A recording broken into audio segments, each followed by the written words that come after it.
दोस्तों, एक बुद्धिमान व्यक्ति जानता है कि उसके द्वारा लिए गए आज के फैसले उसके कल का निर्णय करेंगे।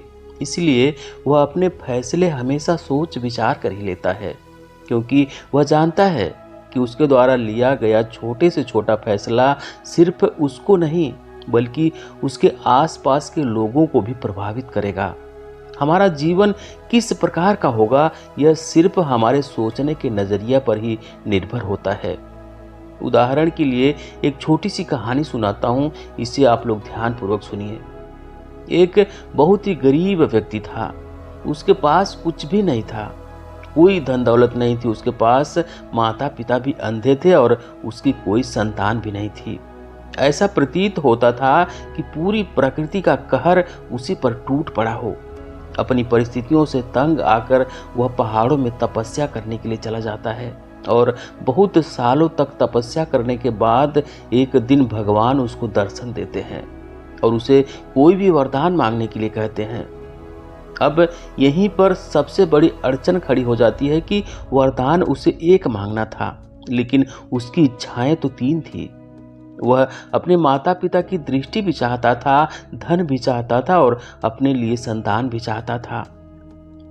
अब उसे समझ नहीं आ रहा था कि वह भगवान से क्या वरदान मांगे। कुछ देर सोच विचार करने के बाद उसने ऐसा वरदान मांगा कि भगवान भी आश्चर्यचकित हो गए। उसने भगवान से कहा, मैं चाहता हूं कि 3 महीने बाद मेरे माता पिता मेरे बेटे को सोने की थाल में दूध पीता हुआ देखें। अब इस वरदान में उसकी तीनों इच्छाएं पूरी हो गई। उसके माता पिता की दृष्टि भी आ गई, उसके लिए धन भी पर्याप्त हो गया और उसकी संतान भी हो गई। हालांकि कहानी काल्पनिक है, लेकिन इससे सीखने को यही मिलता है कि हमारे लिए गए फैसले हमारे पूरे जीवन को किस प्रकार बदल सकते हैं। लेकिन सवाल यह है कि क्या कोई ऐसा तरीका है जिससे हम सटीक फैसले लेने सीख जाएं, जिससे हमारे जीवन में कोई गलती ना हो और हमारे द्वारा लिए गए किसी भी फैसले पर हमें कभी पछताना ना पड़े। तो इन सब सवालों के जवाब आपको इस कहानी में मिलेंगे। तो चलिए शुरू करते हैं आज की कहानी। वर्षा ऋतु समाप्त होने के बाद महात्मा बुद्ध वेणु वन में वापस लौट आए थे। अपने 400 भिक्षुओं के साथ वह 3 महीने तक वेणु वन में ही निवास करने वाले थे। जब महात्मा बुद्ध वेणु वन में ठहरे थे तो वह रोज सुबह चलित ध्यान करने के लिए जंगल में टहलने के लिए निकलते थे। जब वह टहलने के लिए निकलते थे तो एक लकड़हारा रोज सुबह वहां पर लकड़ी काटने के लिए आता था और वह महात्मा बुद्ध को देखकर बिना कुछ बोले ही सीधा अपने रास्ते पर निकल जाता था। लगभग 10 दिनों तक महात्मा बुद्ध उस आदमी की इस प्रतिक्रिया को देखते रहे। ना तो वह महात्मा बुद्ध को देखकर मुस्कुराता था, ना ही वह कुछ बोलता था। वह अपने रास्ते पर सीधा चला जाता था। एक दिन महात्मा बुद्ध वेणु वन के ही एक दूसरे युवक से उस व्यक्ति के बारे में पूछा। महात्मा बुद्ध ने पूछा कि तुम्हारे गांव का एक लकड़हारा है, रोज जंगल में लकड़ी काटने के लिए आता है, लेकिन मैंने आज तक उसके चेहरे पर कोई मुस्कुराहट नहीं देखी। वो बहुत तनाव में दिखता है, बहुत दुखी रहता है और किसी से बोलता भी नहीं है। ऐसा उसके जीवन में क्या हो गया है? क्यों वह इतना दुखी रहता है? युवक ने कहा कि हे भगवान, आपने तो क्या, हमने भी आज तक उसके चेहरे पर कोई मुस्कुराहट नहीं देखी है और मैं तो क्या, गांव के किसी भी युवक ने, किसी भी व्यक्ति ने उसके चेहरे पर कभी कोई मुस्कुराहट नहीं देखी। उसका चेहरा हमेशा मुरझाया हुआ रहता है और वह तनाव में रहता है। जब उससे कोई बात करके उसके तनाव का कारण पूछने की कोशिश करता है तो वह कोई कारण भी नहीं बताता। महात्मा बुद्ध ने उस युवक से पूछा कि क्या उसके परिवार में किसी की मृत्यु हुई है? तो इस पर उस युवक ने मना करते हुए कहा कि नहीं भगवान, उसका परिवार तो अच्छा भला है, उसके परिवार में तो सब लोग हैं। अगले दिन सुबह सुबह जब महात्मा बुद्ध दोबारा चलित ध्यान करते हुए जंगल से गुजर रहे थे तो उनका सामना दोबारा से उस लकड़हारे से हो गया। महात्मा बुद्ध ने उस युवक को टोकते हुए कहा कि जीवन इतना खूबसूरत है, लेकिन तुम इतने उदास क्यों रहते हो? आज 10 दिन हो गए हैं, मैं रोज तुम्हें देखता हूँ, लेकिन तुम्हारा चेहरा हमेशा मुरझाया हुआ रहता है। क्या परेशानी है? जीवन इतना आनंद भरा है, लेकिन तुम्हारे जीवन में कोई आनंद प्रतीत नहीं होता। उस युवक ने तिरछे नेत्रों से महात्मा बुद्ध की तरफ देखते हुए कहा कि मेरी समस्या का समाधान कोई नहीं कर सकता, इसीलिए मैं किसी को अपनी समस्या बताता भी नहीं हूँ। मैं किसी से कोई बात नहीं करना चाहता। मैं अपने जीवन में जैसा भी हूँ ठीक हूँ। मुझे किसी की सहायता की कोई आवश्यकता नहीं है। उसके शब्द कर्कश भरे थे, बावजूद इसके महात्मा बुद्ध मुस्कुराते हुए उस व्यक्ति का कंधा थपथपाकर अपने रास्ते पर आगे बढ़ गए। लकड़हारा भी अपने रास्ते पर आगे चलते हुए सोच रहा था कि बड़ा ही अद्भुत आदमी था। मैंने कितने कर्कश भरे शब्द उसको बोले, लेकिन उसके चेहरे पर कोई सिकन महसूस नहीं हुई। कोई आम इंसान होता तो अब तक मुझसे झगड़ बैठा होता, लेकिन वह तो मेरा कंधा थपथपा कर आगे बढ़े हैं। सच में यह कोई महापुरुष हैं। वो यह सब सोचता हुआ अपने रास्ते पर आगे बढ़ रहा था कि तभी महात्मा बुद्ध ने उसे पीछे से आवाज दी। महात्मा बुद्ध ने कहा कि भंते, लगता है तुम्हारी लकड़ी यहाँ पर छूट गई है। शायद तुमसे गलती हो गई है, वापस आकर अपनी लकड़ी ले जाओ। लकड़हारा वापस पलटकर महात्मा बुद्ध के पास पहुंचा और उसने महात्मा बुद्ध से पूछा कि हे तथागत, आपके बारे में सुना तो बहुत था, लेकिन आज भली भांति पहचान गया कि आप कितने बड़े महापुरुष हैं। मैंने आपसे सीधे मुंह बात तक नहीं की और उसके बावजूद आप मेरी सहायता कर रहे हैं। महात्मा बुद्ध ने मुस्कुराते हुए कहा कि मेरा जीवन तो मानव जाति के दुखों को दूर करने के लिए समर्पित है। अब कोई मुझे अपना दुख बताएगा तो मैं उसके दुख को दूर करूंगा, लेकिन तुम्हारे जैसा मनुष्य जो अपना दुख बताना ही नहीं चाहता, तो भला उसका दुख मैं कैसे दूर कर सकता हूँ। उस लकड़हारे ने कहा कि हे तथागत, मेरा दुख जानकर आप क्या करेंगे? वह दुख दूर नहीं हो सकता, इसलिए मैं अपना दुख किसी को नहीं बताता हूँ। महात्मा बुद्ध ने मुस्कुराते हुए कहा कि हो सकता है मैं तुम्हारे दुख को ना दूर कर सकूं, लेकिन दुख बताने से मन हल्का होता है। तुम अपना दुख साझा कर सकते हो और उसके बाद हो सकता है मैं तुम्हारी कोई सहायता भी कर पाऊं। एक बार बताओ तो सही, तुम्हारे जीवन में समस्या क्या है? यह सुनकर वह लकड़हारा भी आज पहली बार मुस्कुराया।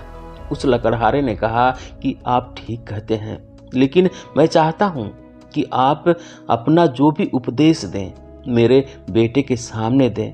शायद मेरे दुख को दूर करने के लिए जो सीख आप मुझे देना चाहते हैं, उससे ज़्यादा फायदा मेरे बेटे को पहुंचे। इसलिए मैं कल अपने बेटे के साथ आपके आश्रम में आकर मिलूंगा। अगले दिन सुबह सुबह जब चलित ध्यान करके महात्मा बुद्ध अपने आश्रम में वापस लौटे, तो वह लकड़हारा अपने बेटे के साथ उनके आश्रम में पहुंचा हुआ था। महात्मा बुद्ध को यह देखकर बड़ा अच्छा लगा। महात्मा बुद्ध ने उन दोनों को अपने पास बुलाया। पास से पहुंचकर उस लकड़हारे ने महात्मा बुद्ध से कहना शुरू किया कि हे भगवान, मैंने अपने जवानी के दिनों में एक गलत फैसला लिया था, जिसकी वजह से मेरे पुत्र का पूरा जीवन बर्बाद चला गया। मैं जवानी में बहुत ही ताकतवर हुआ करता था। मेरी पहलवानी के चर्चे दूर दूर तक फैले हुए थे। मैं चाहता था कि मैं सेना में भर्ती होकर अपने राज्य की रक्षा करूं, लेकिन तभी मुझे एक मित्र ने मुझे व्यापार करने की सलाह दी और मैंने अपना सेना में भर्ती होने का सपना छोड़कर उसके साथ व्यापार करना शुरू कर दिया। कुछ समय तक तो व्यापार अच्छा चला, लेकिन कुछ समय बाद वो व्यापार भी चौपट हो गया और वह दोस्त जिसके साथ मैंने व्यापार शुरू किया था, वो मुझे धोखा देकर, मुझसे छल कपट करके मुझे छोड़कर चला गया। इससे मेरा दिल हमेशा हमेशा के लिए टूट गया। मैं चाहता तो आसानी से सेना में भर्ती हो सकता था, लेकिन मेरे द्वारा लिया गया एक गलत फैसला मेरे पूरे जीवन को बर्बाद कर गया। मैं चाहता हूं कि आप मेरे बेटे को समझाएं कि जीवन में सही फैसला लेना कितना महत्वपूर्ण होता है, और साथ ही साथ आप यह भी बताएं कि सही फैसले किस प्रकार लेने चाहिए। क्योंकि आजकल के युवक लालच में बहुत जल्दी फंस जाते हैं। वो यह नहीं सोचते कि आज जो वो फैसले ले रहे हैं वो उनके जीवन को किस प्रकार बदल देगा। महात्मा बुद्ध बिना पलक झपकाए उसकी बातें बड़े ध्यानपूर्वक सुन रहे थे। महात्मा बुद्ध ने कहा कि बात तो तुम बिल्कुल ठीक कह रहे हो। महात्मा बुद्ध ने लकड़हारे के बेटे की तरफ देखते हुए कहना शुरू किया कि सही फैसला लेने के लिए बहुत आवश्यक होता है कि तुम्हारा मन शून्यता में हो। शून्यता का अर्थ है कि तुम्हारे मन में उस फैसले को लेकर कोई भी भावना नहीं है। अक्सर मनुष्य फैसले लेने में तभी गलती करता है जब उसका मन किसी भावना से ग्रस्त होता है। मोह में, लालच में, दूसरों से वशीभूत होकर हम यह भूल जाते हैं कि हम जो फैसला ले रहे हैं वह दूसरों से ज्यादा प्रभावित है, किसी भावना से प्रभावित है, बजाय इसके कि वह फैसला हमारे मन से निर्विकार भाव से निकला है। महात्मा बुद्ध की बात सुनकर लकड़हारे ने कहा कि आप ठीक कहते हैं भगवान, मैंने भी अपने जीवन में यही गलती की थी। मुझे लगा था कि इस सेना में तो मैं थोड़ा सा धन कमा पाऊंगा और व्यापार में मैं बहुत जल्दी बहुत अधिक धन कमा सकता हूँ, बहुत ज़्यादा धन कमा सकता हूँ। इसलिए लालच में फंसकर मैंने वह गलत फैसला ले लिया। अगर उस समय मैं शून्यता के अर्थ पर समझता तो मैं यह समझ पाता कि मेरा जीवन किसके लिए समर्पित होना चाहिए। मेरी सबसे ज़्यादा रुचि सेना में भर्ती होना ही था। लकड़हारे ने महात्मा बुद्ध से पूछा कि हे तथागत, मन को शून्यता में लाना इतना आसान कहाँ होता है? अपने मन को शून्यता में किस प्रकार ले जाएं जिससे कि हमें अपने अंदर की आवाज़ सुनाई दे, सही फैसला अपने आप हमारे अंदर से निकल कर आए। महात्मा बुद्ध ने इसका उत्तर देते हुए कहा कि जब भी हम जल्दबाजी में कोई फैसला लेते हैं तो फैसला हमेशा दुखदायी होता है। अपने आप को समय दें, ठहर जाओ, जल्दबाजी मत करो, क्योंकि यह समझो कि जो फैसला तुम लेने वाले हो वह तुम्हारे पूरे जीवन को प्रभावित करेगा, और सिर्फ तुम्हारे जीवन को नहीं बल्कि तुम्हारे आसपास के लोगों के जीवन को भी पूरी तरह से प्रभावित करेगा। जब तुम पूरी मानव जाति की भलाई के लिए सोचते हो तो कोई फैसला गलत हो ही नहीं सकता। फैसले गलत तभी लिए जाते हैं जब हम स्वार्थी होकर वो फैसला लेते हैं, जब हम सिर्फ अपना फायदा देखते हैं। लेकिन जब हम पूरी मानव जाति के कल्याण के बारे में सोचते हैं तो उस मानव जाति में हमारा परिवार भी आता है और समूचे लोग भी आते हैं जो हमारे आसपास रहते हैं। इसलिए जब तुम पूरी मानव जाति के बारे में सोचोगे तो तुम्हारे फैसले गलत नहीं होंगे। लेकिन अगर तुम अपने आप को ही केंद्र में रखोगे तो तुम सत्य को कभी देख ही नहीं पाओगे। महात्मा बुद्ध ने सही फैसला लेने के लिए दूसरा तरीका बताते हुए कहा कि रात में सोने से पहले अपने बिस्तर पर लेटे लेटे अपने अवचेतन मन को यह संदेश दो कि तुम किस समस्या में उलझे हुए हो। लेकिन याद रखना कि इस समय तुम्हें कोई निर्णय नहीं लेना है, तुम्हें बस अपनी समस्या के बारे में सोचना है और अपनी समस्या के बारे में सोचते सोचते ही तुम सो जाना, और उसके बाद वो समस्या तुम्हारे अवचेतन मन तक पहुंचेगी और पूरी रात तुम्हारा अवचेतन मन उसी समस्या पर काम करता रहेगा। और जब तुम सुबह उठोगे तो तुम्हारे मन से अपने आप वो निर्णय निकल कर आएगा जो सही होगा, जो सर्वमान्य होगा, जो तुम्हारे जीवन को एक नई दिशा देगा। यह प्रक्रिया बहुत आसान है। अगर एक दिन में परिणाम नहीं मिल रहे हैं तो कुछ दिनों तक अभ्यास करो, जरूर अपने आप अंदर से कोई ना कोई फैसला आएगा जो तुम्हें संतुष्ट भी करेगा और जो पूरी मानव जाति के कल्याण के लिए भी होगा।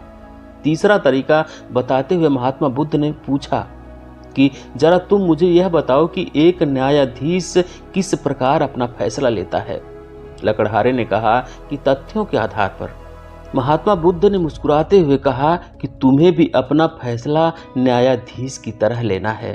अपनी समस्या के बारे में सारे तथ्य जुटा लो, हर पक्ष को देख लो, अच्छा पक्ष भी देखो और बुरा पक्ष भी देखो। यह देखो कि तुम्हारे लिए गए फैसले से अच्छा क्या हो सकता है, और साथ के साथ यह भी देखो कि बुरे से बुरा क्या हो सकता है। अक्सर हम परिस्थिति का एक ही पहलू देखते हैं, इसलिए जब दूसरा पहलू हमारे सामने निकल कर आता है तो हम दुखी हो जाते हैं, परेशान हो जाते हैं, क्योंकि वो हमारी सोच के अनुसार नहीं होता है।